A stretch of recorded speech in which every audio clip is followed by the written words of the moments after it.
നമസ്കാരം, news star ന്യൂസിലേക്ക് സ്വാഗതം. ഞാൻ ഫിറോസ്. പ്രധാന വാർത്തകൾ. സോഷ്യലിസം മാറ്റണമെന്ന RSS നേതാവിന്റെ കാഴ്ചപ്പാടിനെ ശക്തമായി അപലപിക്കുകയാണെന്ന് രമേശ് ചെന്നിത്തല MLA. ആലപ്പുഴയിൽ മാധ്യമപ്രവർത്തകരോട് സംസാരിക്കുകയായിരുന്നു അദ്ദേഹം. സർക്കാർ ജീവനക്കാരുടെ ശമ്പള പരിഷ്കരണം നടപ്പിലാക്കണമെന്നാവശ്യപ്പെട്ട് ജോയിന്റ് കൗൺസിൽ ആലപ്പുഴ ജില്ലാ കമ്മിറ്റിയുടെ ആഭിമുഖ്യത്തിൽ പ്രതിഷേധ മാർച്ചും ധർണയും സംഘടിപ്പിച്ചു. ആലപ്പുഴ കളക്ടറേറ്റ് പടിക്കൽ നടത്തിയ ധർണ ജോയിന്റ് കൗൺസിൽ സംസ്ഥാന ഉപാധ്യക്ഷൻ R രമേശ് ഉദ്ഘാടനം ചെയ്തു. ഇക്കഴിഞ്ഞ SSLC+2 പരീക്ഷയിൽ ഉന്നത വിജയം കൈവരിച്ച വിദ്യാർത്ഥികളെ CPIM പുന്നപ്ര വടക്ക് ലോക്കൽ കമ്മിറ്റിയുടെ ആഭിമുഖ്യത്തിൽ അനുമോദിച്ചു. H സലാം MLA പരിപാടിയുടെ ഉദ്ഘാടനം നടത്തി.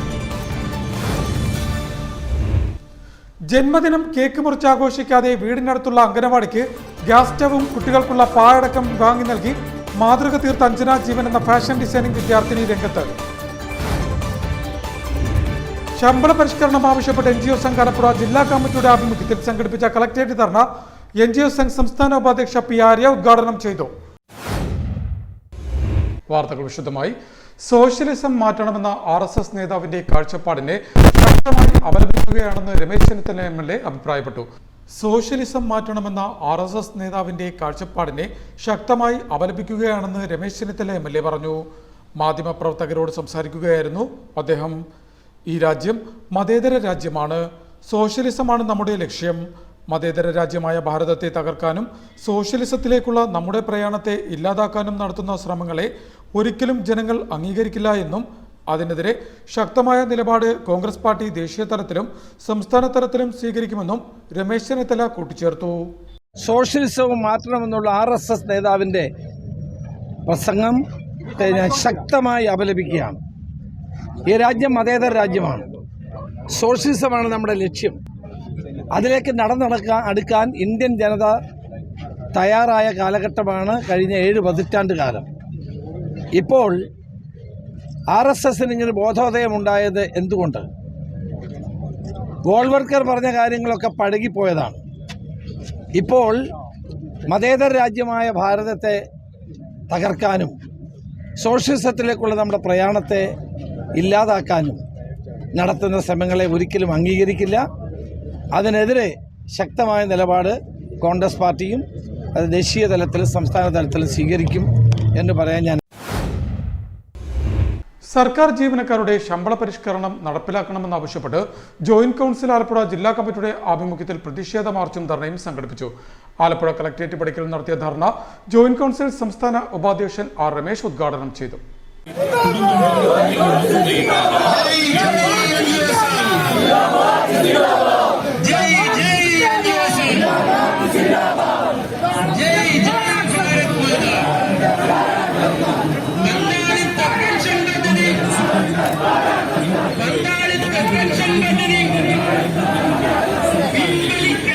സർക്കാർ ജീവനക്കാരുടെ ശമ്പള പരിഷ്കരണം നടപ്പിലാക്കണമെന്നാവശ്യപ്പെട്ട് ജോയിന്റ് കൗൺസിൽ ആലപ്പുഴ ജില്ലാ കമ്മിറ്റിയുടെ ആഭിമുഖ്യത്തിൽ പ്രതിഷേധ മാർച്ചും ധർണയും സംഘടിപ്പിച്ചു. EMS സ്റ്റേഡിയത്തിന് മുന്നിൽ നിന്നും ആരംഭിച്ച പ്രതിഷേധ മാർച്ച് കളക്ടറേറ്റ് പടിക്കൽ അവസാനിച്ചു. തുടർന്ന് നടന്ന പ്രതിഷേധ ധർണ ജോയിന്റ് കൗൺസിൽ സംസ്ഥാന ഉപാധ്യക്ഷൻ R രമേശ് ഉദ്ഘാടനം ചെയ്തു. ജോയിന്റ് കൗൺസിൽ ആലപ്പുഴ ജില്ലാ പ്രസിഡന്റ് C പ്രസാദ് ധർണയിൽ അധ്യക്ഷനായി. ജോയിന്റ് കൗൺസിൽ സംസ്ഥാന സെക്രട്ടേറിയറ്റ് അംഗം SP സുമോദ്, സംസ്ഥാന കമ്മിറ്റി അംഗങ്ങളായ C Suresh, Dhanya Ponnappan, M Anilkumar, TK ഹംസരാജൻ എന്നിവർ സംസാരിച്ചു. ജോയിന്റ് കൗൺസിൽ ആലപ്പുഴ ജില്ലാ സെക്രട്ടറി VS സൂരജ് ധർണയ്ക്ക് സ്വാഗതവും ജില്ലാ ജോയിന്റ് സെക്രട്ടറി PK നവാസ് നന്ദിയും പറഞ്ഞു. 5 വർഷം കൂടുമ്പോൾ ശമ്പളം പരിഷ്കരിക്കുക എന്നുള്ളത് കീഴ്വഴക്കമാണെന്നും അതനുസരിച്ച് 2024 ജൂലൈ 1 ശമ്പള പരിഷ്കരണം നടത്തേണ്ടതായിരുന്നു. എന്നാൽ നാളിതുവരെ ശമ്പള കമ്മീഷനെ പോലും നിയമിക്കുന്നതിനുള്ള നടപടി സ്വീകരിക്കാത്തത് പ്രതിഷേധാർഹമാണെന്ന് മാർച്ചിലും ധർണയിലും ഭാരവാഹികൾ ചൂണ്ടിക്കാട്ടി.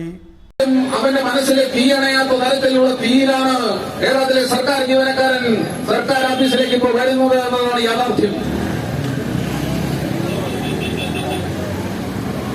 കേരളത്തിലെ ജീവനക്കാരുടെ ശമ്പള പരിഷ്കരണ ആനുകൂല്യങ്ങളെ കഴിഞ്ഞാണ്ട് മുഴുവൻ നടപ്പിലാക്കുന്നത് 2024 ജൂലൈ മാസം 1-ാം തീയതി പ്രാബല്യത്തിൽ നടപ്പിലാക്കണമെന്ന പ്രധാനപ്പെട്ട ആവശ്യം ഉന്നയിച്ചുകൊണ്ട് നടത്തുന്ന ഈ മാർച്ച് കേവലമായി അത്തരത്തിലൊരു ശമ്പള പരിഷ്കരണം മാത്രമായി അവസാനിപ്പിക്കാൻ കഴിയുന്ന തരത്തിലുള്ളതല്ല എന്ന് എല്ലാവർക്കും ഇതിൽ പങ്കെടുത്തിരിക്കുന്ന ആളുകൾക്കറിയാം. ഇവിടെ സൂചിപ്പിക്കേണ്ടായി 973 ലക്ഷം മേനോന്റെ ഗവൺമെന്റ് അധികാരത്തിൽ ഇരിക്കുമ്പോൾ കേരളത്തിലെ സർക്കാർ ജീവനക്കാരുടെ ശമ്പളം പരിഷ്കരിച്ചുകൊണ്ട് ഇനി 5 കുടുംബ കേരളത്തിലെ സർക്കാർ ജീവനക്കാരുടെ ശമ്പളം പരിഷ്കരിക്കുമെന്ന് നൽകിയ ഉറപ്പ് ഏതൊക്കെ ഘട്ടങ്ങളിലാണ് ലംഘിക്കപ്പെട്ടിട്ടുള്ളതെന്ന്. ഇക്കഴിഞ്ഞ SSLC+2 പരീക്ഷയിൽ ഉന്നത വിജയം കൈവരിച്ച വിദ്യാർത്ഥികളെ CPIM പുന്നപ്ര വടക്ക് ലോക്കൽ കമ്മിറ്റിയുടെ ആഭിമുഖ്യത്തിൽ അനുമോദിച്ചു. അമ്പലപ്പുഴ MLA സലാം പരിപാടിയുടെ ഉദ്ഘാടനം നടത്തി. SSLC+2 പരീക്ഷയിൽ ഉന്നത വിജയം കരസ്ഥമാക്കിയ വിദ്യാർത്ഥികളെ CPIM പുന്നപ്ര വടക്ക് ലോക്കൽ കമ്മിറ്റിയുടെ ആഭിമുഖ്യത്തിൽ അനുമോദിച്ചു. വിജയോത്സവം എന്ന പേരിൽ സംഘടിപ്പിച്ച പരിപാടി അമ്പലപ്പുഴ MLA സലാം ഉദ്ഘാടനം ചെയ്തു. അവരുടെ വ്യക്തി ജീവിതത്തിൽ അല്ലെങ്കിൽ കുടുംബത്തിൻ്റെ ഒരു ലക്ഷ്യമായി ഒരു നേട്ടത്തിലേക്ക് വരുമ്പോൾ അത് നമ്മുടെ എല്ലാവരുടെയും ഒരു നേട്ടമായി മാറുക അല്ലെങ്കിൽ അങ്ങനെ മാറ്റുക എന്നുള്ളത് ഒരു പ്രധാന കാര്യമാണ്. അതിൻ്റെ ഒരു ഭാഗം എന്ന് പറയുന്നത് നമ്മളെല്ലാം വിദ്യാഭ്യാസം നേടുമ്പോൾ നമ്മൾ സ്വന്തമായി കുറച്ച് പൈസ ചെലവഴിക്കുന്നുണ്ടാവും. പക്ഷെ അതിനേക്കാൾ ഏറെ പണം നമ്മുടെ ഗവൺമെൻറ് സ്റ്റേറ്റ് എന്നുള്ള നിലയിൽ നമ്മുടെ വിദ്യാഭ്യാസ ചെലവിന് വേണ്ടി മാറ്റിവെക്കുന്നുണ്ട്.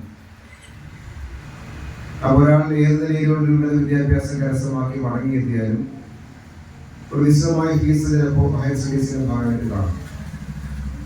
പക്ഷെ നമ്മൾ നൽകുന്ന ഫീസ് മാത്രമായിരിക്കില്ല ആ വിദ്യാഭ്യാസ ചെലവ് എന്ന് പറയുന്നത്.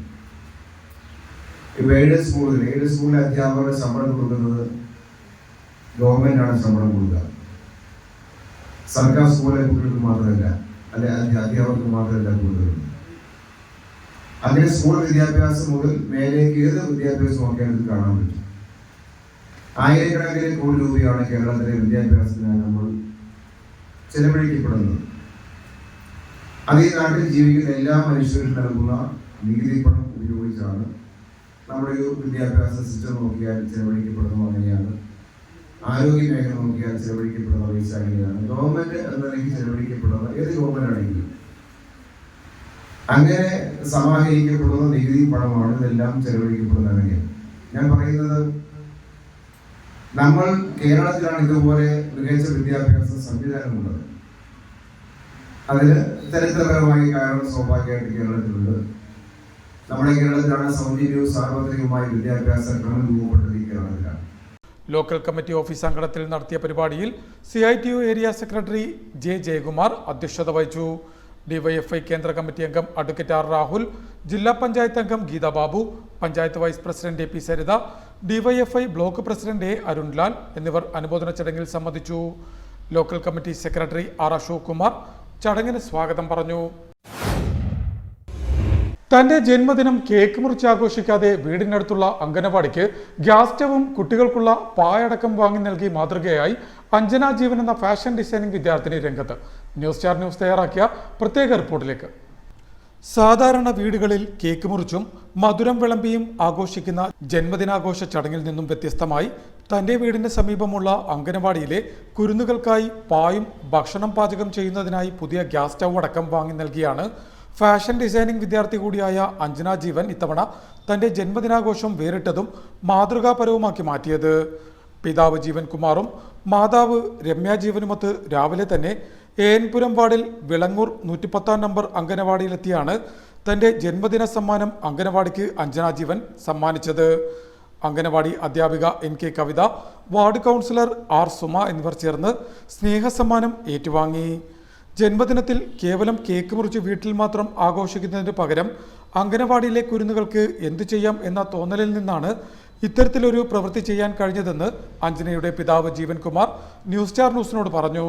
ടീച്ചർ വിളിച്ചെന്നോട് ഇങ്ങനെ അംഗനവാടിയിൽ വരണം, ഇങ്ങനെ അടുത്തുള്ള ഉദ്യോഗസ്ഥർ അംഗനവാടി വന്നൊന്ന് സന്ദർശിക്കണമെന്നൊക്കെ പറഞ്ഞു. അപ്പോൾ ഞാൻ ടീച്ചറോട് ഇങ്ങനെ കാര്യങ്ങൾ തിരക്കിയപ്പോൾ ടീച്ചറിനോട് പറഞ്ഞു ഇവിടെ അത്യാവശ്യമായിട്ട് നമുക്ക് ഇന്ന പോരായ്മകളുണ്ടെന്ന് പറഞ്ഞു. അപ്പം ഞാൻ ഈ ജന്മദിനം കേക്ക് മുറിച്ച് ആഘോഷിക്കുന്നതിൽ നല്ലത് ആ കുട്ടികൾക്ക് അടുത്തുള്ള അംഗനവാടിയിലെ കുട്ടികൾക്ക് എന്താണ് ഉപകാരപ്പെടുന്ന രീതിയിൽ ചെയ്യാം എന്നുള്ളതിന് ചിന്തിച്ച് അങ്ങനെ ഞാനൊരു പ്രീജൻ്റെ ഒരു ഗ്യാസ് സ്റ്റൗ വാങ്ങിച്ചു നൽകി. പിന്നെ അവർക്ക് കിടക്കുന്നതിനായിട്ട് പായും ഇല്ലാന്ന് പറഞ്ഞു. അങ്ങനെ അതും വാങ്ങി നൽകി. ആ കുട്ടികളുടെ കൂട്ടത്തിലെ സന്തോഷത്തിൽ ഇന്നത്തെ ദിവസം ഞങ്ങൾ പങ്കുചേരുന്നു. ALMSC അംഗങ്ങളായ S. ചിദാനന്ദൻ, G. മോഹൻകുമാർ, സ്മിത വിനോദ്, സുധാമണി എന്നിവരും അംഗനവാടിയിൽ സന്നിഹിതരായിരുന്നു. News star news, Alappuzha. ശമ്പള പരിഷ്കരണം അട്ടിമറിക്കാൻ ആരെയും അനുവദിക്കില്ല എന്ന് NGO സംഘ്.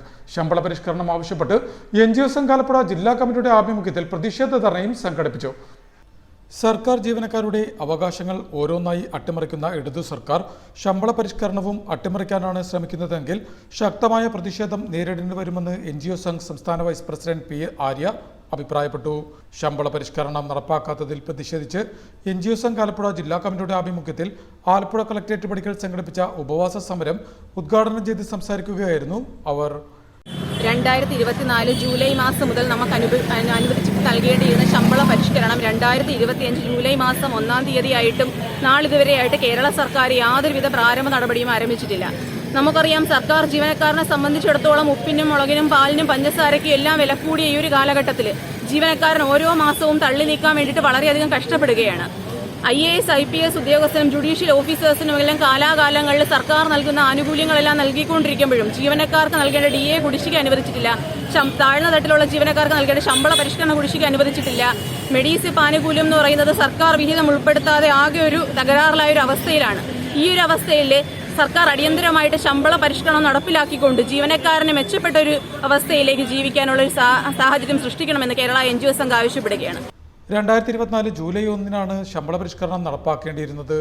സർക്കാരിന്റെ കീഴിലുള്ള ഏതെങ്കിലും സെക്രട്ടറിമാർ തയ്യാറാക്കുന്ന സമവാക്യം കൊണ്ട് ശമ്പള പരിഷ്കരണം നടപ്പാക്കാനാണ് ശ്രമമെങ്കിൽ ബംഗാളിന്റെയും ത്രിപുരയുടെയും അവസ്ഥ കേരളത്തിലെ ഇടതുഭരണം നേരിടേണ്ടി വരുമെന്നും 18% ക്ഷാമബത്ത കുടിശ്ശിക, പങ്കാളിത്ത പെൻഷൻ പിൻവലിക്കൽ, സർക്കാർ വിഹിതത്തോടെ മെഡിസപ്പ് തുടങ്ങി എല്ലാ മേഖലയിലും ജീവനക്കാരെ ഇടതു സർക്കാർ വഞ്ചിക്കുന്നതായും P. ആര്യ കൂട്ടിച്ചേർത്തു. NGO സംഘ് ആലപ്പുഴ ജില്ലാ പ്രസിഡന്റ് KN അജിത് കുമാർ ഉപവാസ സമരത്തിൽ അധ്യക്ഷത വഹിച്ചു. BMS സംസ്ഥാന സമിതി അംഗം B. രാജശേഖരൻ, ഫെറ്റോ ജില്ലാ സെക്രട്ടറി സന്തോഷ് കുമാർ, NGO സംഘ് ജില്ലാ സെക്രട്ടറി ജിതേഷ് നാഥ്, ജില്ലാ ഭാരവാഹികളായ T. Santhosh, TS Sunilkumar, O. Prameela, KR Rajeesh, CK Anitha, KU Deepakumar, CT Adarsh എന്നിവർ സംസാരിച്ചു. ഉപവാസ സമരത്തിന്റെ സമാപന യോഗം സംസ്ഥാന സമിതി അംഗം ശ്രീജിത്ത് കരുമാടി ഉദ്ഘാടനം ചെയ്തു. ഈ സർക്കാരിന്റെ കാലത്ത് മത്സ്യത്തൊഴിലാളികൾക്ക് 12,000 വീടുകളും പുനർഗേഹം പദ്ധതി വഴി 6,300 ഫ്ളാറ്റുകളും നിർമ്മിച്ചു നൽകിയതായി ഫിഷറീസ് സാംസ്കാരിക വകുപ്പ് മന്ത്രി സജി ചെറിയാൻ പറഞ്ഞു. മത്സ്യഫെഡിന്റെ വിദ്യാഭ്യാസ അവാർഡ് വിതരണ ചടങ്ങിന്റെ ഉദ്ഘാടനം നിർവഹിച്ച് സംസാരിക്കുകയായിരുന്നു മന്ത്രി. ഈ സർക്കാരിന്റെ കാലത്ത് മത്സ്യത്തൊഴിലാളികൾക്ക് 12,000 വീടുകളും പുനർഗേഹം പദ്ധതി വഴി 6,300 ഫ്ളാറ്റുകളും നിർമ്മിച്ചു നൽകിയതായി ഫിഷറീസ് സാംസ്കാരിക വകുപ്പ് മന്ത്രി സജി ചെറിയാൻ പറഞ്ഞു. മത്സ്യത്തൊഴിലാളികളുടെ മക്കൾക്കുള്ള മത്സ്യഫെഡിന്റെ വിദ്യാഭ്യാസ അവാർഡ് വിതരണം മികവ് 2025ന്റെ ജില്ലാതല ഉദ്ഘാടനം നിർവഹിച്ച് സംസാരിക്കുകയായിരുന്നു മന്ത്രി. സംസ്ഥാനതല ഉദ്ഘാടനം വളരെ ഭംഗിയായി നടത്തപ്പെടുകയുണ്ടായി. അതിന്റെ തുടർച്ചയായി എല്ലാ ജില്ലകളിലും ഇത്തരത്തിലുള്ള ജില്ലാതല ഉദ്ഘാടന ചടങ്ങുകൾ നടക്കുകയാണ്. ക്ഷേമനിധി ബോർഡിന്റെ ആഭിമുഖ്യത്തിൽ ഇതുപോലെ തന്നെ സംസ്ഥാന തലത്തിൽ തിരുവനന്തപുരത്ത് കുട്ടികൾക്കുള്ള അവാർഡ് വിതരണം നൽകി അതിന്റെ ജില്ലാതലത്തിൽ ആലപ്പുഴയിലും ചടങ്ങ് നടക്കുകയുണ്ടായി. 2024-25 വർഷത്തിൽ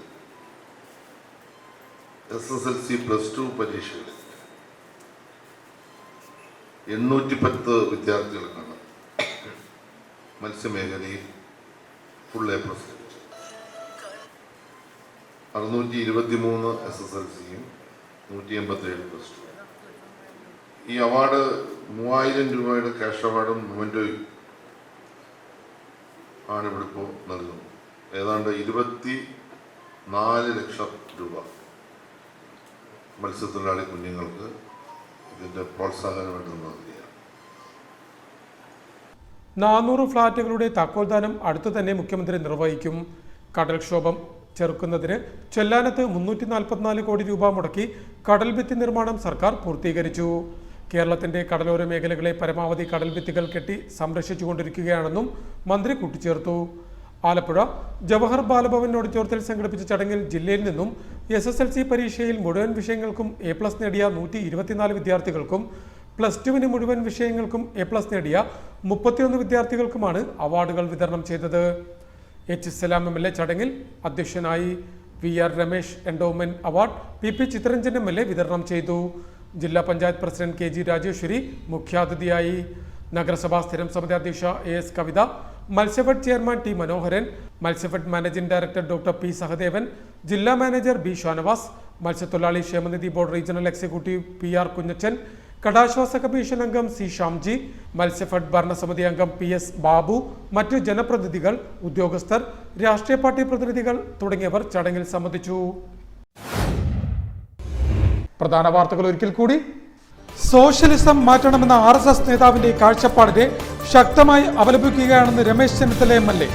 ആലപ്പുഴയിൽ മാധ്യമപ്രവർത്തകരോട് സംസാരിക്കുകയായിരുന്നു അദ്ദേഹം. സർക്കാർ ജീവനക്കാരുടെ ശമ്പള പരിഷ്കരണം നടപ്പിലാക്കണമെന്നാവശ്യപ്പെട്ട് ജോയിന്റ് കൗൺസിൽ ആലപ്പുഴ ജില്ലാ കമ്മിറ്റിയുടെ ആഭിമുഖ്യത്തിൽ പ്രതിഷേധ മാർച്ചും ധർണയും സംഘടിപ്പിച്ചു. ആലപ്പുഴ കളക്ടറേറ്റ് പടിക്കൽ നടത്തിയ ധർണ ജോയിന്റ് കൗൺസിൽ സംസ്ഥാന ഉപാധ്യക്ഷൻ R രമേശ് ഉദ്ഘാടനം ചെയ്തു. ഇക്കഴിഞ്ഞ SSLC+2 പരീക്ഷയിൽ ഉന്നത വിജയം കൈവരിച്ച വിദ്യാർത്ഥികളെ CPIM പുന്നപ്ര വടക്ക് ലോക്കൽ കമ്മിറ്റിയുടെ ആഭിമുഖ്യത്തിൽ അനുമോദിച്ചു. H സലാം MLA പരിപാടിയുടെ ഉദ്ഘാടനം നടത്തി. ജന്മദിനം കേക്ക് മുറിച്ച് ആഘോഷിക്കാതെ വീടിനടുത്തുള്ള അംഗനവാടിക്ക് ഗ്യാസ് സ്റ്റവും കുട്ടികൾക്കുള്ള പായടക്കം വാങ്ങി നൽകി മാതൃക തീർത്ത അഞ്ജന ജീവൻ എന്ന ഫാഷൻ ഡിസൈനിംഗ് വിദ്യാർത്ഥിനി രംഗത്ത്. ശമ്പള പരിഷ്കരണം ആവശ്യപ്പെട്ട് NGO സംഘ് ആലപ്പുഴ ജില്ലാ കമ്മിറ്റിയുടെ ആഭിമുഖ്യത്തിൽ സംഘടിപ്പിച്ച കളക്ടറേറ്റ് ധർണ NGO സംഘ് സംസ്ഥാന ഉപാധ്യക്ഷ P ആര്യ ഉദ്ഘാടനം ചെയ്തു. ഇതോടെ വാർത്തകൾ കഴിഞ്ഞു. നമസ്കാരം.